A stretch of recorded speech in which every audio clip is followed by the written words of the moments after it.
Hello everyone, మీరు ఎప్పుడైనా స్టప్పుడు మిర్చి తిన్నారా అండి? తినకపోతే ఒక్కసారి ఇలా చేసుకొని తిని చూడండి, చాలా బాగుంటుంది. వేడి వేడి అన్నాలు సాంబార్ వేసుకొని మిర్చి నంచుకుంటే అదిరిపోతుందనమాట అండి. దీనికోసం ముందు కారం తక్కువ ఉన్న మిర్చి తీసుకోవాలి.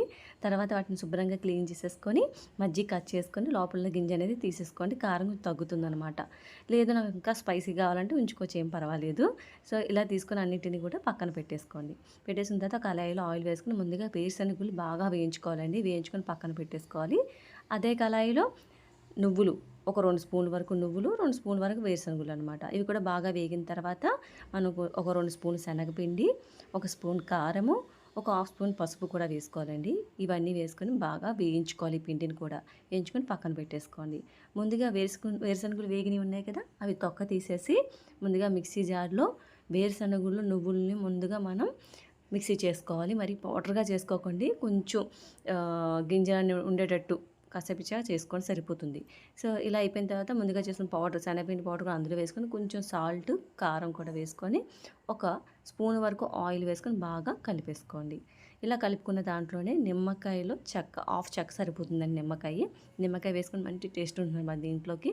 హాఫ్ చెక్క నిమ్మకాయ బాగా పిండేసుకొని దాన్ని కూడా బాగా కలిపేసుకోవాలి. పిండిని ఇలా కలిపేసుకున్న పిండిని ముందుగా మనం పక్కన పెట్టుకున్న ఈ చిల్లీలో స్టఫ్ చేసుకోవాలి.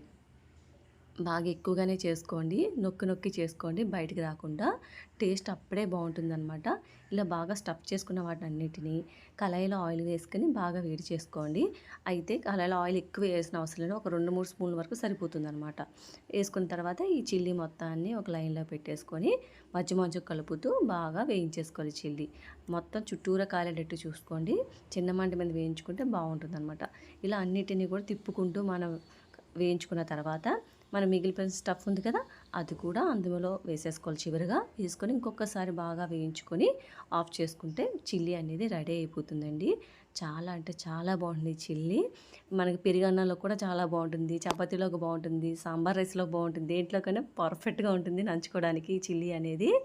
ఒకసారి ట్రై చేసి చూడండి. వేడి వేడి అన్నంలో ఒక్కసారి ఇలా చేసుకొని చూడండి, సూపర్ ఉంటుందన్నమాట. ఇలాంటి వీడియోస్ కోసం నా ఛానల్ని సబ్స్క్రైబ్ చేయండి. Thank you.